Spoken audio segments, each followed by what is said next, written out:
नमस्कार, India news देख रहे हैं आप। आपके साथ मैं हूं आयुष सूर्यवंशी। छत्तीसगढ़ में मानसून के आते ही प्रशासनिक तंत्र की पोल खुल गई है। प्रदेश में अनुमानित समय से पहले ही मानसून ने दस्तक दे दी और प्रदेश की राजधानी रायपुर समेत कई जिलों में जोरदार बारिश हुई। इसके बाद प्रशासन की अवस्था जग जाहिर हो गई है। प्रदेश में लाखों मैट्रिक टन धान बारिश से खराब हो गया है। आपको बता दें कि प्रशासनिक तंत्र ने धान की खरीदी के बाद उसका उठाव नहीं किया, जिसकी वजह से लाखों मैट्रिक टन धान प्रदेश के अलग अलग जिलों के खरीदी केंद्रों पर पड़े रहे। और वहीं जब मानसून की वजह से बारिश हुई तो सभी खरीदी केंद्रों पर पड़े धान खराब होने लगे। धान के खराब होने से अरबों के राजस्व के नुकसान की संभावना जताई जा रही है। सवाल ये उठता है कि क्या इस नुकसान को रोका जा सकता था। सवाल ये भी कि सरकार की तमाम कोशिशों के बाद भी प्रशासनिक अमला लापरवाह क्यों बना है, क्योंकि अगर प्रशासनिक तंत्र ने समय पर धान का उठाव किया होता और धान को स्टोर करने की व्यवस्था की होती तो आज कई मैट्रिक टन धान को बर्बाद होने से रोका जा सकता था। इसे विडंबना ही कहेंगे कि एक तरफ इस देश में करोड़ों लोगों को 2 वक्त की रोटी तक नहीं मिलती और दूसरी तरफ इसी देश में इस तरह की तस्वीरें सामने आ रही हैं जहां लाखों मैट्रिक टन अनाज पानी में सड़कर बर्बाद हो जाता है।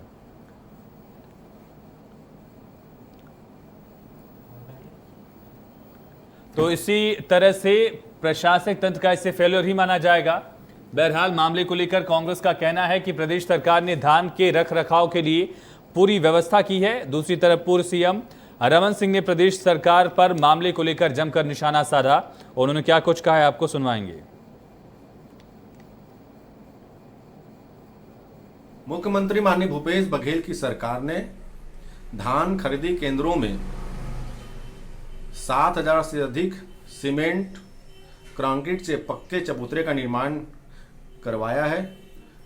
पानी से बचाने के लिए तमाम प्रकार के जो उपाय हैं उसकी व्यवस्था की गई है और समितियों को जिम्मेदारी दी गई है कि धान को सुरक्षित रखा जाए।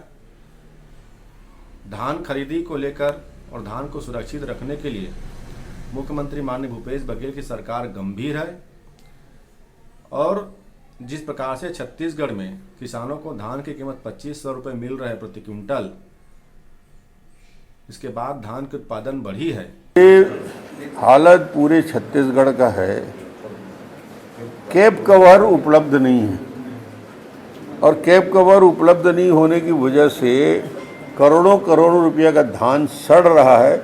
उस धान को देखने वाला कोई नहीं है और इस धान की सुरक्षा करने वाला नहीं है। धान में जड़ आना शुरू हो गया है। मुझे लगता है कि ये सरकार किसानों के श्रम का, परिश्रम का, जो धान पैदा करने में जो एक एक बूंद पसीना बहता है, एक एक दाना धान में, सरकार कदर नहीं कर रही है और ये राष्ट्रीय क्षति हो रही है। ये एक प्रकार से अपराध की श्रेणी में आता है। चलिए इसी मुद्दे पर चर्चा करेंगे। चर्चा में हमारे साथ कांग्रेस के प्रवक्ता अमित श्रीवास्तव जी और बीजेपी के नेता संदीप शर्मा जी जुड़ चुके हैं। बहुत स्वागत है अमित जी आपका, संदीप जी आपका भी। अमित जी, पहला सवाल आपसे ही होगा। धान के उपज को लेकर कांग्रेस दम भरती रही है और उसकी कीमत अता करने के लिए किसानों को, उस पर भी आप लोग लगातार दावा करते रहे कि सरकार की उपलब्धि है। लेकिन सर, आखिर उस धान का आगे क्या हो रहा है, इसकी मॉनिटरिंग की व्यवस्था कौन करेगा? धान की उपज बढ़ी, क्या उस हिसाब से धान को रखने के लिए जगहों का सुनिश्चित करने का प्रयास किया गया? और खास करके जब धान का प्रोडक्शन हो रहा था, धान उपज हो रही थी, उस समय इस चीज को सुनिश्चित क्यों नहीं किया गया? जो तस्वीरें आज हम देख रहे हैं, इसके लिए प्रयास क्यों नहीं हुए? अमित जी। जी आयुष जी, लगातार अभी मैं आपके चैनल पे पूर्व मुख्यमंत्री जी का बाइट सुन रहा था। उन्होंने जिस प्रकार कहा कि ये एक अपराध है, निश्चित तौर पे ये अपराध है, लेकिन अगर कोई अपराध के लिए कोई अपराधी है तो वो पूर्व मुख्यमंत्री है, क्योंकि लगातार उनकी 15 सालों तक सरकार थी।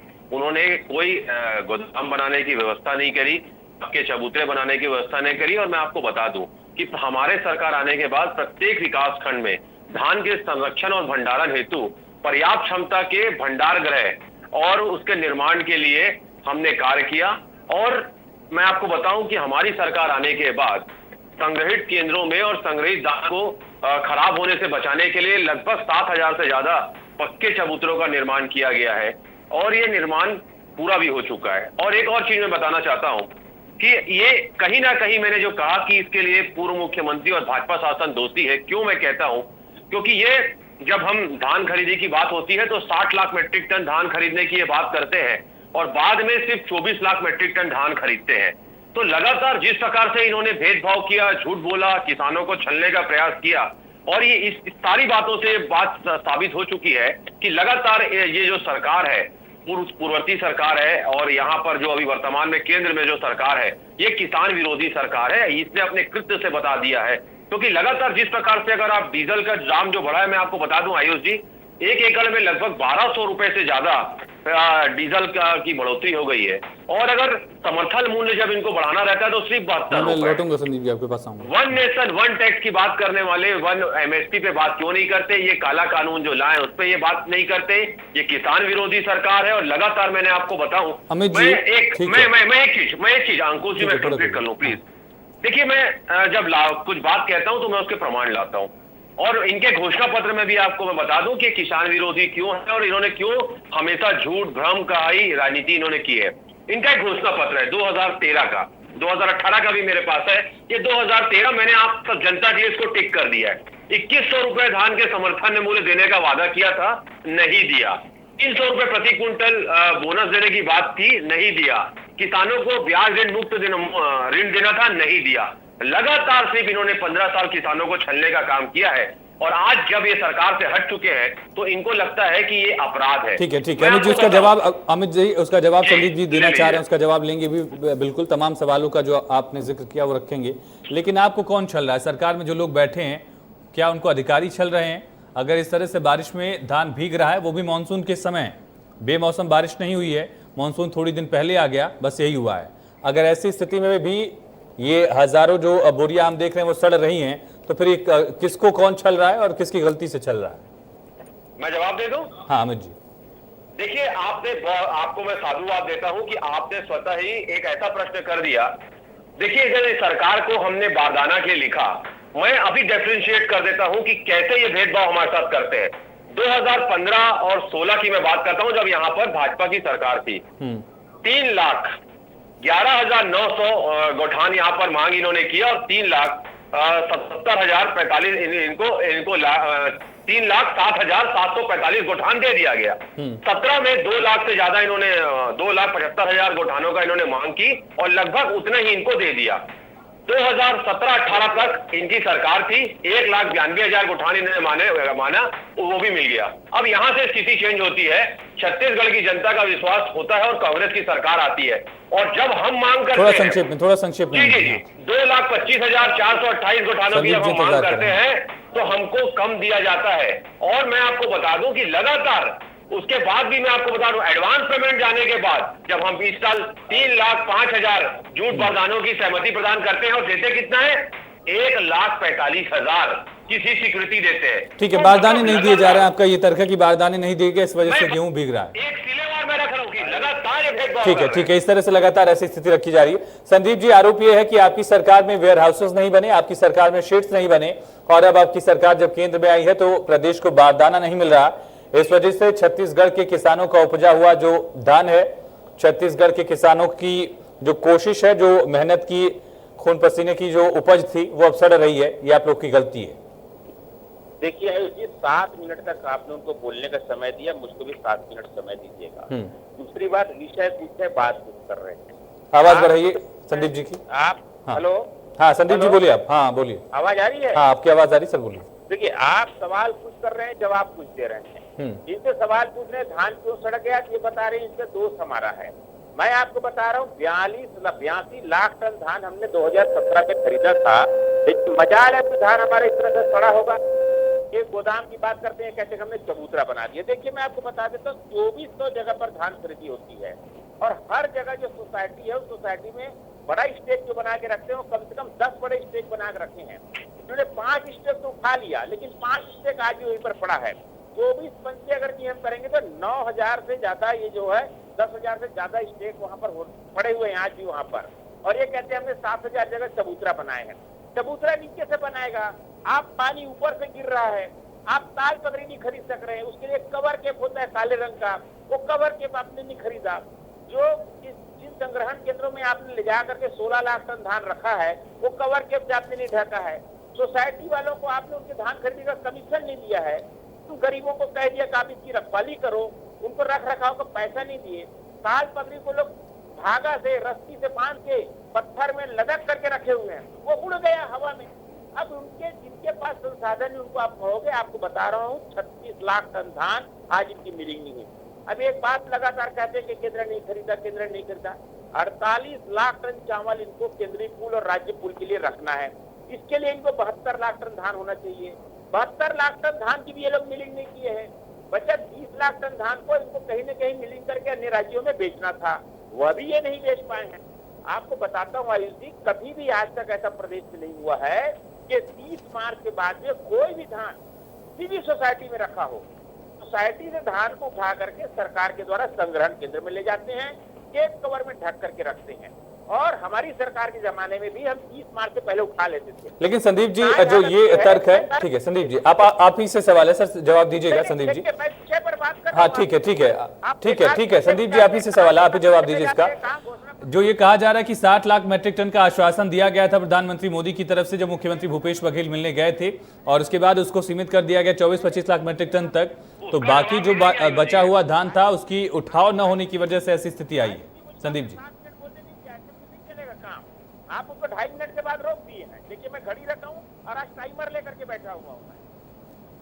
आयुष जी, मेरा एक निवेदन है, भैया को 10 मिनट दीजिए। आप 10 मिनट दीजिए। मुझको मत बोलवाइए, ठीक है बोलिए। संदीप जी, आप सुन नहीं पाए मेरा सवाल? जवाब नहीं है उनके पास।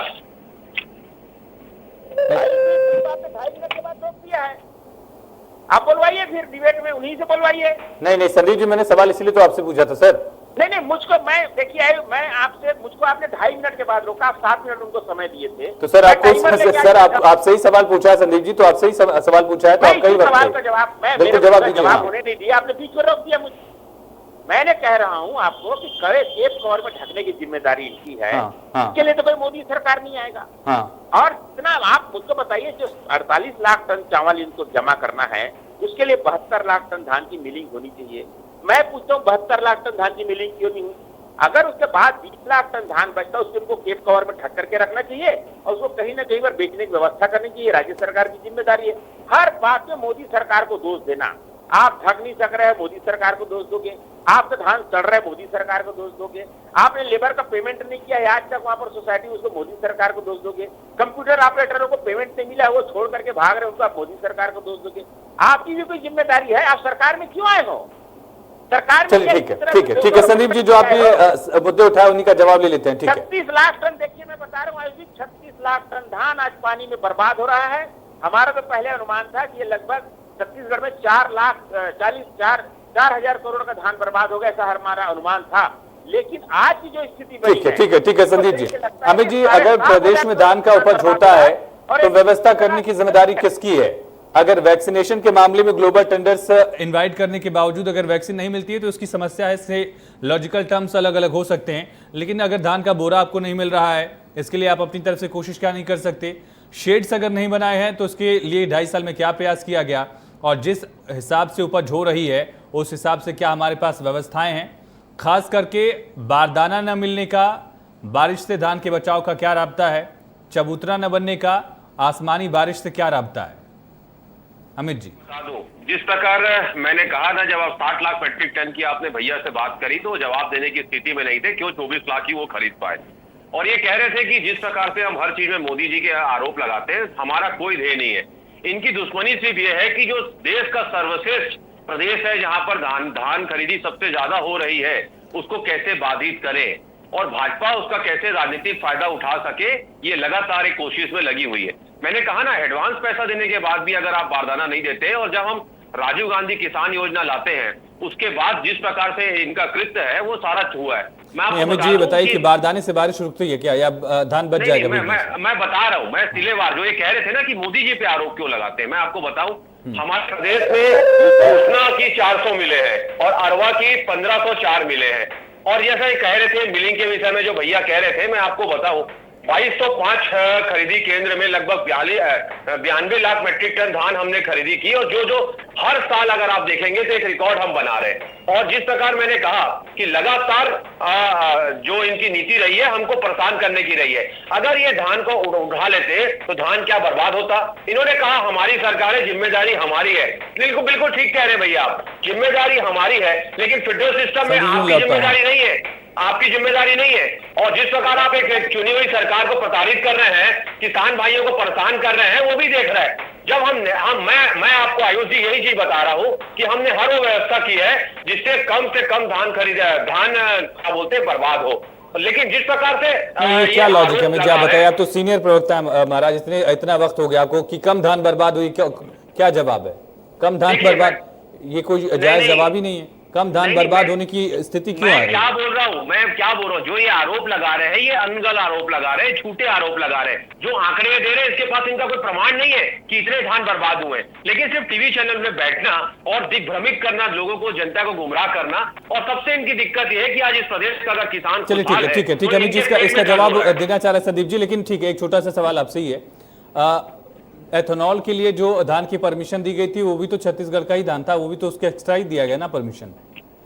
जी देखिए, आपने जो कहा एथेनॉल का, मैं आपको बता दूं आयुष जी कि जिस प्रकार से हमने जब परमिशन मांगी, पहले तो ये बहुत उसका विरोध करते रहे। उसके बाद जब इन्होंने जब परमिशन दी और उसके बाद जब इनके नितिन गडकरी जी ने जब इसको केंद्र में भी अडॉप्ट कर लिया, मैं आपको बताऊं लगातार मैं आपको बताना चाहता हूं कि बहुत समय से हम चाह रहे थे कि अगर उसकी परमिशन मिलती तो एक एक्स्ट्रा इनकम भी और किसानों को मिलती। तो मैंने जैसा कहा, किसानों की जब इनकम पूरे देश में आप देखेंगे, छत्तीसगढ़ का किसान बहुत समृद्ध हुआ है। ठीक है संदीप जी को वक्त कम मिला, उनकी शिकायत लगातार आ रही है। संदीप जी जवाब आप दीजिए, लेकिन अमित जी तो ये पूछ रहे हैं कि वो सवाल का जवाब कहाँ है आखिर? जो 60 लाख टन के लिए पहले 60 लाख मेट्रिक टन के लिए इजाजत दी गई थी, उसको कम करके 24 लाख पर आप लोग लेते आए, तो बाकी का जो बचा वो खराब हो रहा है आप लोगों की गलती की वजह से।